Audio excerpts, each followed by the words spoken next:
Matt, you ready to pull off the biggest surprise in the history of Callaway Live? I don't think it's going to take much. Oh, you've been watching the show then. Yeah. Okay, so just so you know, Harry has no idea you're here. He thinks I'm the guest. The poor people out there think I'm the guest, the three-time guest. They've seen enough of me. So the good news is I'm going to get out there, I'm going to talk to him, and then I'm going to bring you in, right? So that's no problem, right? I'm in. Let's do it. Live show, no script. What could possibly go wrong?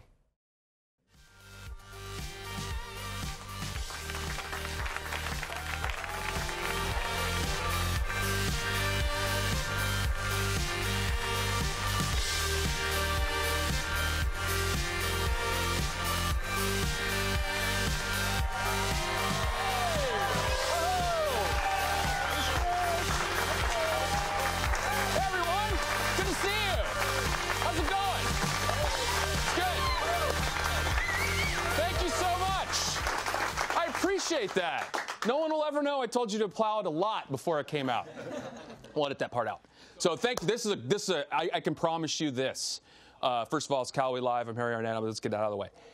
This will be the best Callaway Live by far that we've had tonight.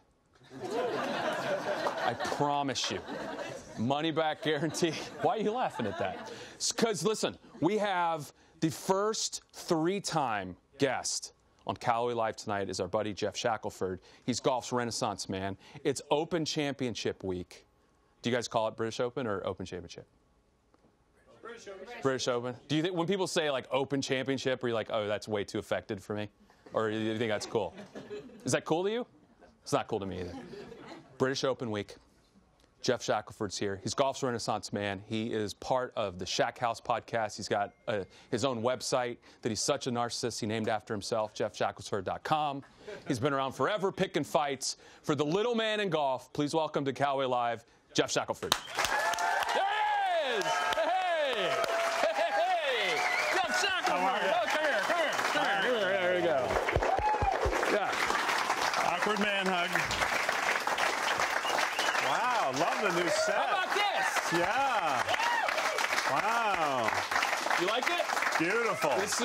This is a home crowd for you. Did you hear that authentic, we love Jeff Shackelford applause? Awesome. Thank you. You do not hear that very often, No. I'm guessing. Never. With all of your hot takes. Never. With all of your, tell me about the podcast. Are you, like, super jacked up how much this thing's taken off? Yeah, you know the creepiest thing. I do know the creepiest thing, but I don't know if this is what you're going to talk about. Good creepy. A little embarrassing with some of my peers at the golf tournaments, but walking along the fairways at a golf tournament and people yell, Shack House, you know, the way Joe House does it. And I have to apologize to my peers, but then I go, I give them the awkward you're a little thumbs bit up. of a buttoned-up dude, so you got to give it the. Yeah. But do you want me to come sign an autograph? Yeah. After the round? Have you done an autograph yet? No, Yes, I will not do that. No, I saw one of my peers do that. A very famous golf channel person who is not a famous player. Name names. Sign an autograph, and I won't do that. Selfies, I'll do. So has it surprised you? Because when you started, I mean, it feels like a long time ago, but more than a year ago when you guys started this podcast. And at that time, there weren't a lot of golf podcasts. I think the most famous one, of course, would have been the Callaway Ship Show. Still is. Yes. Yeah. And you've done more episodes. Maybe the most popular golf podcast out there. But now there are a bunch of them, and it's really, I think, opened the doors to a lot of kind of these new media companies that are emerging in the sport, which I think is really exciting. Yeah, it is, because the podcast conversation, as you know, is just a different style of engagement from a normal radio show or a television show, and you just tend to find out more about people. I mean, now all the young golfers will gladly do a podcast. Jordan Spieth, Rory McIlroy, they haven't been on the Shack House yet, but we've had Henrik Stenson. And many others. We've had Patrick Reed. We've had some great names. Yeah, name some guys that are actually our guys. Yeah, those two. Okay, those two. Yes. Wes Bryan. Keep going. Adam had one. Okay, yeah. Okay. So we. How about Michelle Weiss? She been on the show? No, we need to get her. She's ours. Yeah, we want to, and like with Michelle, we do a little deep dive into her art, you know, and that's what's the beauty of the podcast. Hold on, I have 25 more Callaway players I need to go through real quick. Oh, okay, yeah. Feel free. No, I'm good. I can't remember. We'll take. We love guests. No, I remember. I care. Daniel You're our Berger? booker, so okay. Yeah, but so there, it's like last at the Players we had Jay Monahan, the new commissioner of the tour, who's a pretty hip guy. But even he was shocked at how many people sent him texts saying, you know, I'm at the gym listening to the show. You sound great, really enjoying it. And he was sort of taken aback by that. And I was like, yes, that's beautiful. That's what we want, because we want people to hear it. We want them to find out a little bit more about these people in the game. That's, I think, what's fun for us. Well, because the evolution of your website, jeffshackelford.com. I called you a narcissist before you came out. I heard it. That. Yeah, okay. I was back there. Yeah. I've been called worse this week, by the way. The evolution by me. The evolution of that site has really been interesting as well, because that was like the first true opinion, not filtered golf site, or I guess it was a blog. A blog. Yeah, you don't have to say that in that blog. That really demeaning tone, you know. You know. Blogger. Well, you were the only blog, I think, that officially wasn't created in someone's basement. That is correct. Yeah. That is correct. And now it's a fully fledged thing, and I have all sorts of stuff going on, and Callaway's a sponsor of it. You know, that reminds me, Harry. I owe you something. You know, you've been great to me. Thank you. Yeah. You've taught me great voice warm-up exercises. Yes. You know, Yes, the ones you do for the Yes, ship I show. You taught me proper Big Oak scripting at the Masters. Yes, absolutely. And so I want to give you. Oh, and you sponsor the Shack House. I do. More importantly, Callaway give you money. But not in any order. So with that in mind, I brought a gift. Can I go get it? Yeah, of course. Okay. I don't know what I'm going to do while you're gone, but go ahead. Well, you've managed to talk to these people before. I Just and hold my on. daughter's in the Hold audience. on, Harry. It's right here. I brought it. It's right here. Hold on. Hold on, Harry. Jeff Scott. Hold on. He's got a gift for me. I can't wait to see what this is. This could be anything. He left. Yeah, Harry. He's gone. Okay. Yeah. His gift is complete. Hold on. awkwardness. Hold on. Okay, he's leaving. He's leaving. Harry, You never know what's going. We can edit all this out. Don't worry Harry, actually, your gift is very simple. Okay. You're going to sing? Yeah. No. Your gift is that I'm not your guest tonight. Your real guest for Callaway Live is number 2 from Boston College, Atlanta Falcons quarterback Matt Ryan.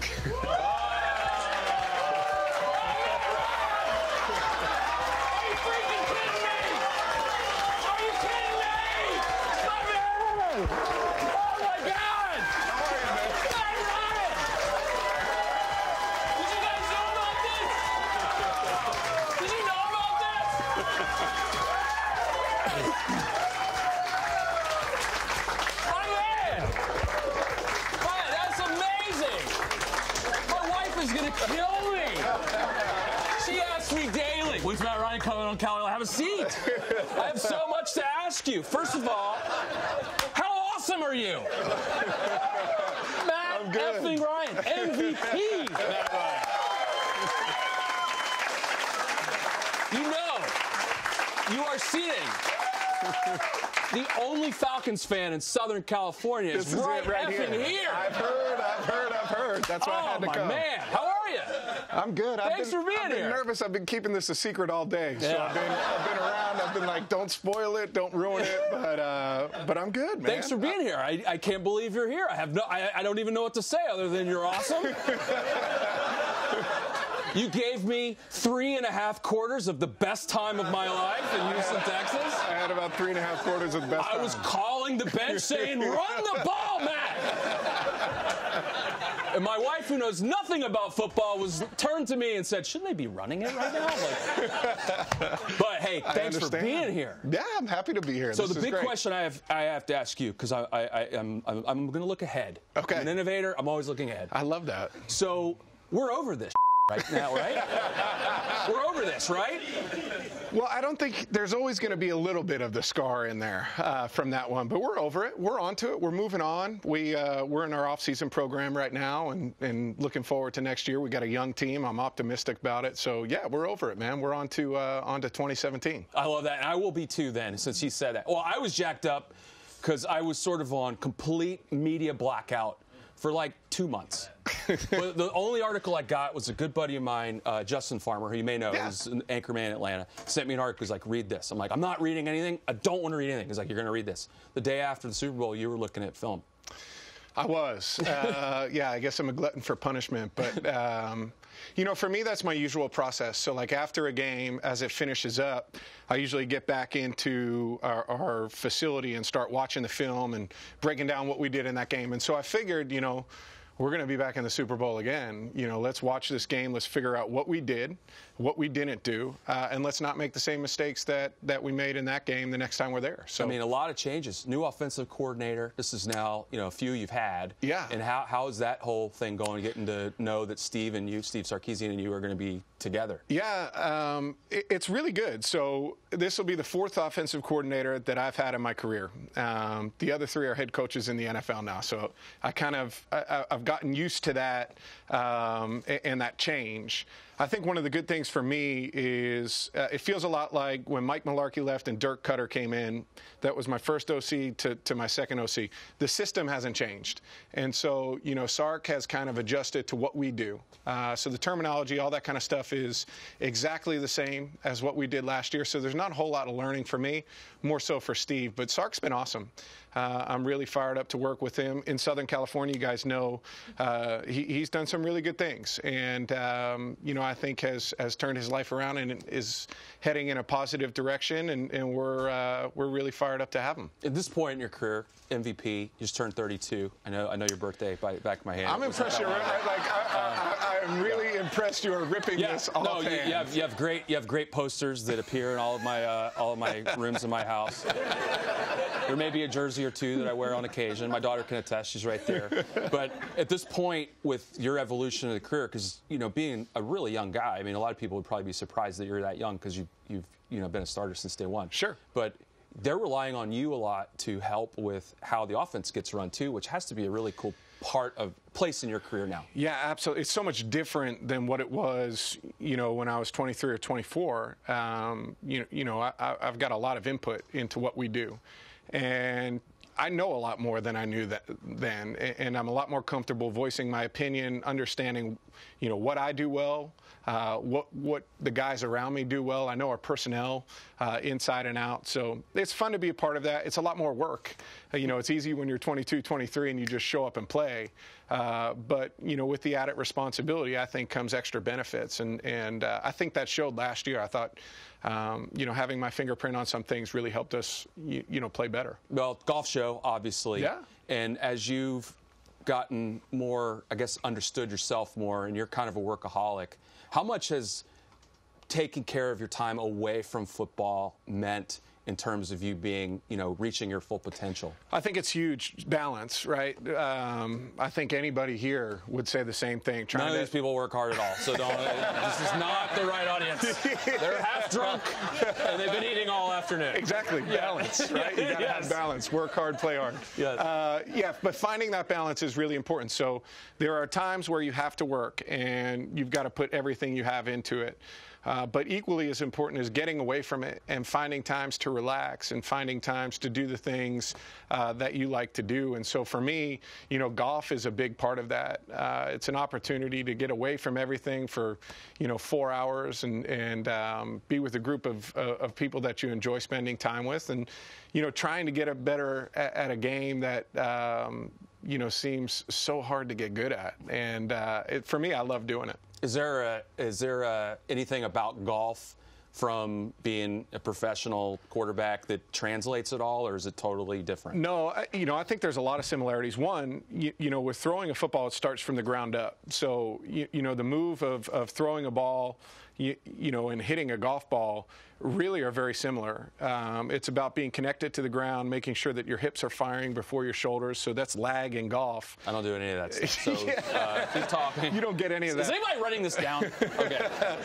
But it's the same thing throwing a football. You want your hips to fire first, and you want your shoulders to kind of lag behind so you get some pop when it comes out. So the guys I work with all the time tell me, play as much golf as you can, keep that, rotational mobility going. And so, that's all the excuse I need is that it's going to help my football game to play more golf. I think that works out really, really well. Are you at a point in your golf game? Because I'm going to get back to football for 1 second here. You're great, by the way.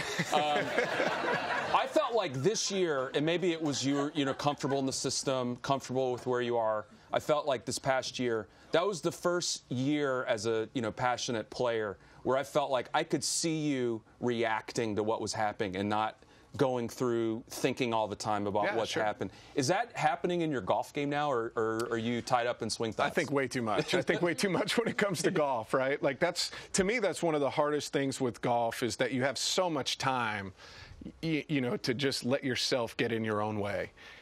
In football, it's nice, because when the ball snapped, you just have to react to what you see. And I think you're right. I think I did a really good job of that this year of getting myself, prepared during the week and during the off season so that when it came time for games and you had those 6 seconds that come with each play, you just react to what you see.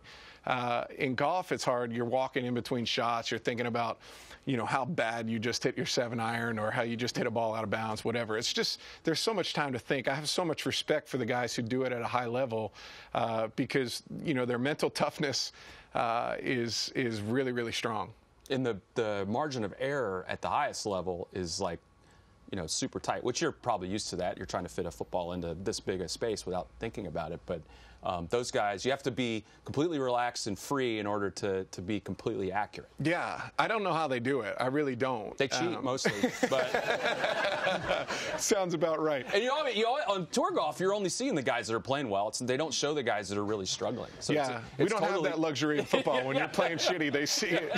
Everybody sees it, and you're out there. So that part's tough. Yeah. Do you watch highlights of like games and stuff? Like do you watch ESPN and that stuff or no? You know what? You catch it sometimes. Yeah. I don't actively seek it out. I think more so when I was younger, you'd hang around to see things, and then as you get older, you don't want to see all the bad stuff. You don't want to see all the good stuff. You kind of, but you can't avoid it. I mean, football's so big now. People are so into it year round. Year round, I don't know exactly. How you guys survive that year-round fishbowl now? No, I was working out this morning out here. I got up early, got in a workout, and at the gym I was at, they had on NFL Network Good Morning Football, and I'm like, it's 5:45, 6 o'clock in the morning. Here it is. Like, this is on. It's May. There's not another game for, 120 days. This is crazy. So let's go through every one of Matt Ryan's interceptions in 2016. You're like, come on, man. Yeah. Although that would Luckily, it was a short list. That's a short show. There you go. It was a short list. So how much are you getting to work on your game now that's off season, or do you like to just play a lot of golf? I like to play good golf. So in order to do that, you've got to practice. And so I try and play as much as I can. I'm married, no kids yet. So would you like one? I have one here if you'd like one. Oh, sorry. That was a good reaction. But your dad would be Matt Ryan. How cool would that be?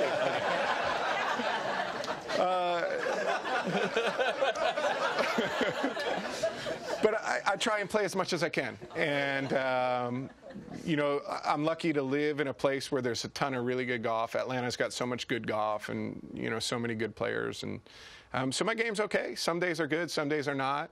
I think it just got a whole lot better. I got some better sticks in my bag, which is... We're doing our part. Yeah. We're doing our part.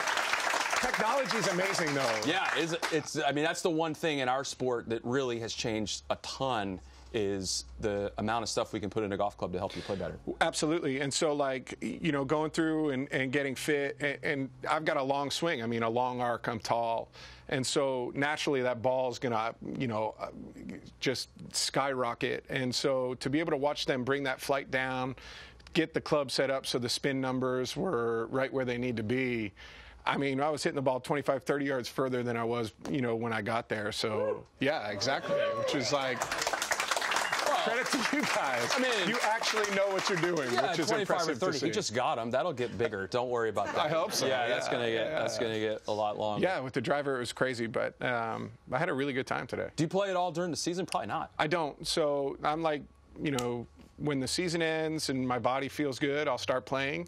And I'll play right up until training camp. But when training camp starts, my Callaways are going to collect a little bit of dust, and I'll wipe them off maybe sometime late next February. Have new ones to send you. We like hearing that. Yeah. How long does it take from let's say like the Monday after the Super Bowl to when you mentioned your body, when you feel like, okay, I'm 100%? 100%, it depends on the year. So, there are some things that take longer than others to recover. This year for me, I mean, pretty healthy year. Yeah, pretty healthy year. Knock on wood. So that was nice. But I mean, probably 4 or 5 weeks until you really start to feel back to normal, back to yourself, which seems like a long amount of time, but you take a lot of pounding during the season. So it took a little bit of time after this year, but by the time I got into mid-March, late March, I started to feel pretty good. Well, I'm going to tell you, there's a Falcon gnome somewhere. See that guy? I see it right there. Okay, that's actually a replacement. So a friend of mine sent me a Falcons gnome. This was we had just come off of a gut-wrenching loss in the season, and he sent me a gnome. He's like, "This is going to give you good luck." I was like, "Great." So I had the Falcon gnome. People will know this because it was in my office sitting there. So we go on a roll. We go on this huge run. We beat LA. We beat Tampa. We're rolling. Panthers. We get to the last game of the year, and I'm conditioned as a Falcons fan. I hate to admit this. And my wife, this is the first year that she's all in on the Falcons. I'm like, don't do it. You can't do this. I'm telling you, you will thank me later. She's like, no, I don't see what the problem is. We haven't lost since I've been a friend. Okay, so I get an email before the Saints game, the last game of the year. And that was what a weird year, because if we win that game, we're going to have the #1 seed. If we lose that game, we could drop to 5 or 6. It was crazy. Yeah, absolutely. I get an email from facilities, good old Callaway facilities. Never gotten this email before. We apologize. In the cleaning up your office, we damaged your property. Yeah, I'm like, what? What I didn't know you guys had Saints fans that work here. No, it's like, and they took a picture, and it was my gnome crumbled up in pieces. And everybody on the internet, on Twitter, all my Twitter friends, my internet friends, there's nothing weird about that. Don't judge me. I tweeted out, I'm like, oh my God. Of all of the times for this to happen, I got about 20 of them in the mail. Really? Yeah, supply, and that's one of them right there. So that's our good luck. So they came through strong. I feel Falcons like we fans did. came through strong. I feel like we did. I'll send them my address. I could use some for the house. Yeah, we'll send you 20. But thanks so much for being here. It's a thrill for me, and I felt like I held it together okay. Yeah. I'm not easily surprised. But it's awesome that you're here. I know that you have a whole bunch of fans here at Callaway, and we can't help you on the football side, but we can definitely help you on the golf side. Well, I appreciate it. It was a lot of fun for me to be here today. All right, thanks. That's Matt Ryan. That's my man. I'm going to hug him again. Thanks, man. Have a good day.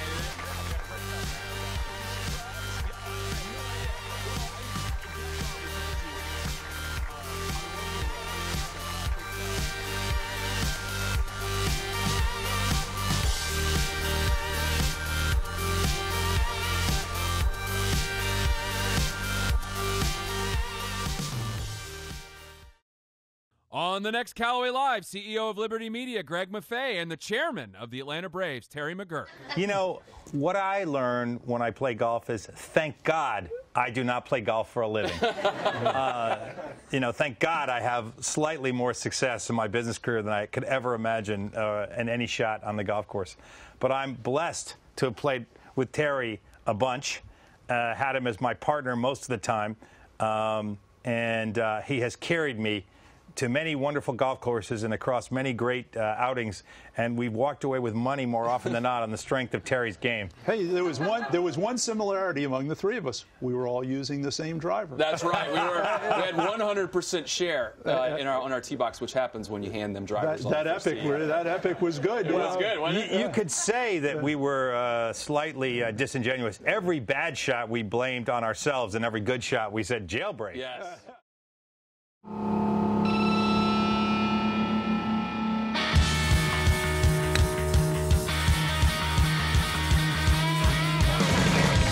I got him, it's okay. I've done a couple of good face plants in the past. I'm excited to do another one today. Perfect.